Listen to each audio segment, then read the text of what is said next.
दोस्तों नमस्कार, मैं हूं शीतला तिवारी। दोस्तों भारतीय रेलवे की जो व्यवस्था है वह बहुत गजब की व्यवस्था है और आज हम जो आपको बताने जा रहे हैं भारतीय रेलवे के बारे में, आप सुनेंगे तो आप हंसेंगे भी, आपके होश भी उड़ जाएंगे, आप आश्चर्य में भी पड़ जाएंगे और सुविधा युक्त भी है।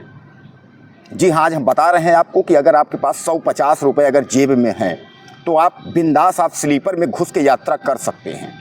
क्योंकि मैं आपको बता दूं कि यह मेरा जांचा परखा हुआ जो बात मैं आपको बता रहा हूं, यह जांची परखी हुई बात है। मैंने खुद ऐसा किया है और मैं अकेला नहीं, मेरे साथ मेरा कैमरामैन और मेरे साथ 2 लोग और। हम लोग मध्य प्रदेश यानी सतना में जो है जिस गाड़ी में बैठे और वहाँ से जबलपुर तक जिस गाड़ी में जाते हैं, वह गाड़ी आती है पटना से चल करके मुंबई जाती है। मुंबई जनता एक्सप्रेस के नाम से जो है प्रसिद्ध गाड़ी है और मुंबई जनता की ही बात नहीं कर रहा हूँ। उसके बाद वापसी वक्त हम जबलपुर से जो है कामायनी में बैठे, कामायनी के बाद जो है हावड़ा में बैठे, यानी 2 गाड़ियों में हम बैठ करके और उत्तर प्रदेश के प्रयागराज तक आए। लेकिन कहीं कोई भी टिकट निरीक्षक टीटी हमको स्लीपर में नहीं दिखा। मेरे जेब में 100 रुपये थे। आप यकीन नहीं करेंगे, पैसे तो थे, पेटीएम में है, एटीएम में है, लेकिन जेब में मेरे 100 रुपये थे। मैंने सोचा था कि इस 100 रुपये का इस्तेमाल करूंगा अगर टीटी आएंगे तो, यानी अगर टिकट कलेक्टर आएगा तो 100 रुपये का इस्तेमाल करेंगे। लेकिन आप समझ लीजिए कि टीटी साहब तो नहीं मिले, लेकिन जीआरपी के जो हमारे साथी हैं वह मिले और हम लोगों को इग्नोर करते हुए उन्होंने जो यात्रा करने वाले जो लोग थे जिनके पास टिकट नहीं था, उनसे जीआरपी वाले जो है 1000, 500, 200, 400 रुपये वसूल लिए। इतना ही नहीं, अगर तमाम उनके जो है धमकी देने पर, तमाम कहने पर अगर आपके पास पैसे नहीं निकले, जीआरपी का मतलब समझ लीजिए रेलवे पुलिस, जो रेलवे सुरक्षा में ड्यूटी करते हैं, रेलगाड़ी में चलते हैं, उनकी हम बात कर रहे हैं। वो आपका जो है 100 रुपये में भी सल्टा देंगे, 50 रुपये में भी सल्टा देंगे। अगर आपके पास नहीं है, पूछेंगे कहाँ जाएंगे, आप बता देंगे भैया यहाँ जाना है, कहेंगे लाओ 500 दो। 500 अगर नहीं है, अगर आप कहेंगे सर नहीं है, 100 रुपये हैं, 50 रुपये, चलो ठीक है लाओ यही दो, और आपको सल्टा देंगे। आप फिर आगे तक यात्रा कर सकते हैं। कोई दूसरा आ गया फिर उसकी जिम्मेदारी उनकी नहीं है, कोई टीटी आ गया फिर वो भी जिम्मेदारी उनकी नहीं है। यानी कहने का तात्पर्य ये है कि रेलवे का जो भ्रष्टाचार है, रेलवे में जो टिकट कलेक्टर और जो आपके जीआरपी के जो लोग हैं और जो इस तरीके जो भ्रष्टाचार का जो बढ़ावा दे रहे हैं, इससे रेलवे का ही नुकसान हो रहा है। हालांकि वेटिंग टिकट जब से बंद हुआ है तो लोगों में भय ज़रूर है कि वेटिंग टिकट लेकर के जो है अगर आप स्लीपर में चढ़ेंगे तो उसके बाद ये जुर्माना होगा, ऐसा होगा, वैसा होगा। लेकिन हकीकत यह है कि वेटिंग टिकट की भी ज़रूरत नहीं है। 100-200 रुपये में सीट तो आपको नहीं मिलेगी। आप स्लीपर डिब्बे में घूमते रहेंगे, लेकिन 200-400 रुपया अगर जेब में डाल देंगे जीआरपी और टीटी साहब को तो आपका काम हो जाएगा। आप 2-4 स्टेशन आप जो है निपट जाएंगे, आप चले जाएंगे 2-4 स्टेशन, कोई दिक्कत नहीं है।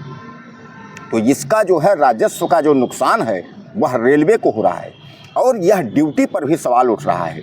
चाहे जीआरपी वाले ड्यूटी वसूलते हों, चाहे टीटी जो है गलत पैसा वसूलते हों, इसका कहीं ना कहीं प्रभाव जो है वो पड़ रहा है। अब आप समझ लीजिए कि मध्य प्रदेश के तमाम ऐसे स्टेशन हैं जहां गाड़ियां रुकती हैं तो वहां लोग लकड़ी लाद देते हैं गाड़ियों में, ट्रेन में।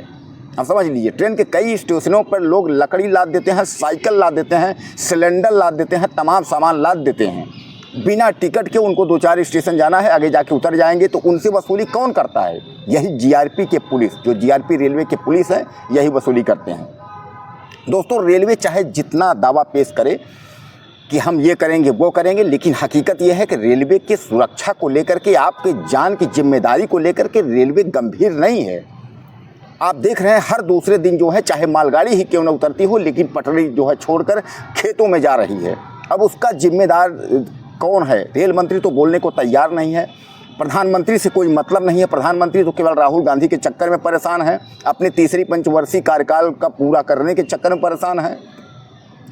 तो किससे आप कहेंगे? यानी अब जो है यात्रीगण कृपया ध्यान दें, इस गाड़ी में अगर आप यात्रा कर रहे हैं तो उसकी जान की जिम्मेदारी, मतलब आपकी जान की जिम्मेदारी रेलवे की नहीं है।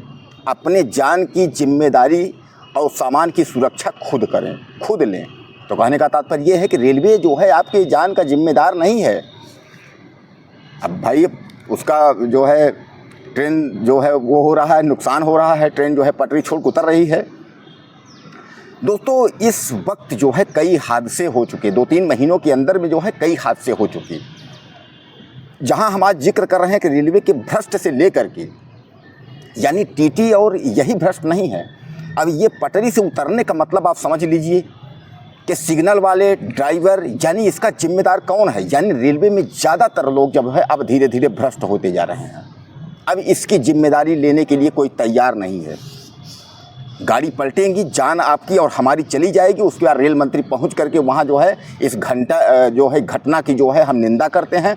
हम जो है शोकाकुल की आत्मा के शांति के लिए प्रार्थना करते हैं। बस प्रार्थना ही में हम लोग चले जाएंगे।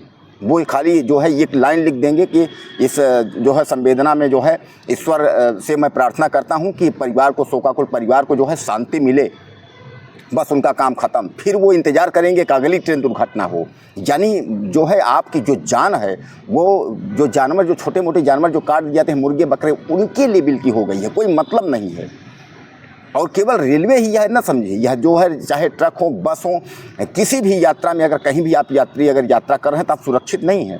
हर वक्त आप जो है जोखिम भरी ज़िंदगी जी रहे हैं। आप घर से निकले हैं सब्जी लेने के लिए, आप ठीक ठाक जा रहे हैं, अपनी बाइक लिए हैं, आप जो है बाएं से चल रहे हैं, आप धीरे चल रहे हैं, 20 से 25 चल रहे हैं। कोई सामने से जो है शराब पी करके जो है और दहीने जो है पीटे चला रहा है, आपको चढ़ा दिया, क्या करेंगे आप?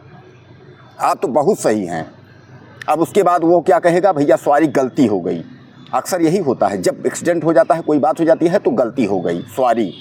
वही हालात हैं कि भारतीय रेलवे से लेकर के जो है अब करीब करीब जो है जिस दुनिया की सबसे बड़ी रेलवे भारतीय रेलवे